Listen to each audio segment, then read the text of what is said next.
Saya ingin berbicara mengenai regulasi yang sudah ditetapkan oleh Bank Indonesia di semester 1 2025 kemarin, di mana suku bunga acuan BI sudah turun untuk ketiga kalinya.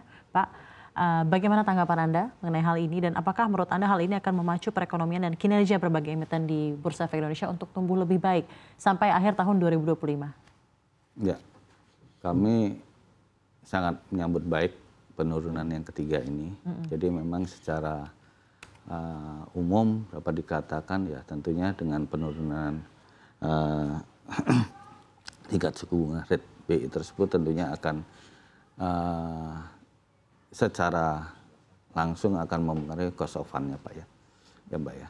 Tentunya kalau cost of fund-nya turun ini akan memancing industri untuk raising fund ya, baik itu melalui kredit perbankan maupun melalui penggalangan dana di pasar modal.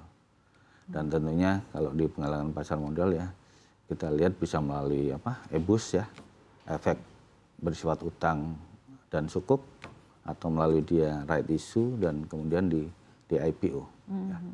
Memang kalau kita lihat dari datanya memang cukup menggembirakan Mbak Safria. Kalau kita lihat ini dari datanya sampai dengan 25 Juli itu juga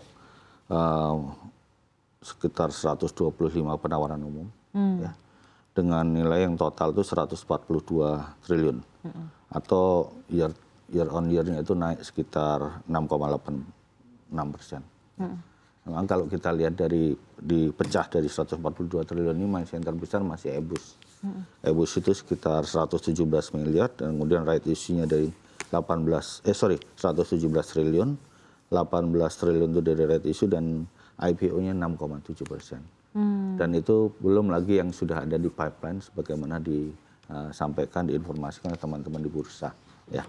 Jadi kami dengan adanya penurunan tingkat suku bunga tersebut, menurut kami menambah keyakinan kita bahwa pasar modal kita semakin baik. Dan apakah hal ini serta-merta akan mendorong minat untuk melakukan IPO, Pak, penggalangan dana di pasar modal Indonesia dengan adanya penurunan suku bunga dari Bank Sentral?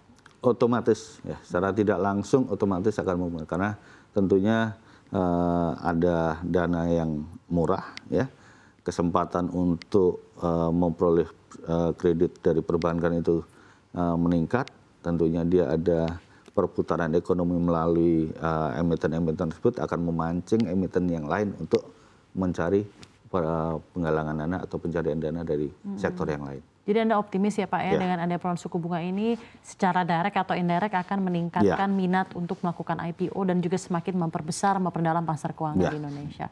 Oke, harapannya seperti itu, hopefully ya Pak ya, optimis tentunya mudah-mudahan. semester 2 ini. Baik.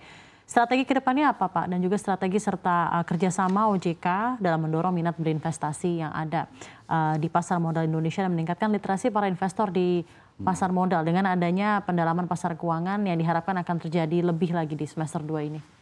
Ya, kita tiap tahun punya program rutin yang namanya sosialisasi edukasi pasar modal terpadu. Ya. Dan satu lagi kita yang baru, ya, yang lebih baru itu adalah task force di bidang pengelolaan investasi. Nah, untuk sosialisasi edukasi terpadu di bidang pasar modal tersebut, kita memang dari hulu sampai hilir kita garap ya Mbak Safria. Artinya bahwa mulai dari investornya, mulai dari intermediarinya, mulai dari issuernya kita lakukan sosialisasi dan edukasi.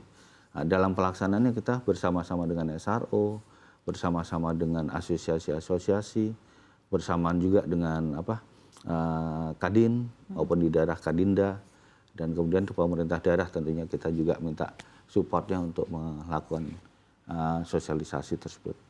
Dan kita yang tidak lupa adalah kita garap juga teman-teman adik-adik kita di mahasiswa, di mana kita dengan gencar kita melakukan sosialisasi di bidang pasar modal. Ya. Dan untuk di bidang pasar modal itu kita memang fokus pada bagaimana kita berinvestasi, pengenalan produk, dan kemudian bagaimana tata kelola bermain di pasar modal tersebut. Oke, Ya, kita tahu juga itu tahunan, itu tahunan ya Pak ya, Iya. terpadu dan lain-lain. Terpadu. Memang Jadi sudah kita dilakukan melibatkan semua secara- stakeholder. Kita harapkan tentunya 2025 ini ya Pak ya, dengan tadi sudah seperti juga Anda sampaikan, tarif resiprokal sudah ditentukan di 19%, lalu ada penurunan suku bunga dari Bank Sentral 3 kali dari Bank Sentral Indonesia. Harapannya juga di global nanti akan disusul oleh penurunan suku bunga oleh the Federal Reserve sampai akhir tahun. Ini akan menimbulkan gejolak positif gitu ya untuk pasar keuangan emerging market seperti Indonesia ya Pak ya. Ditambah lagi ya kita tahu rupiah juga sekarang berada di level 16.200-300 ya. Kita harapkan ada level tercipta lebih baik lagi dengan dolar yang memang saat ini juga tidak berada di level yang paling kuatnya indeks dolar itu sendiri ya, DXY. Oke.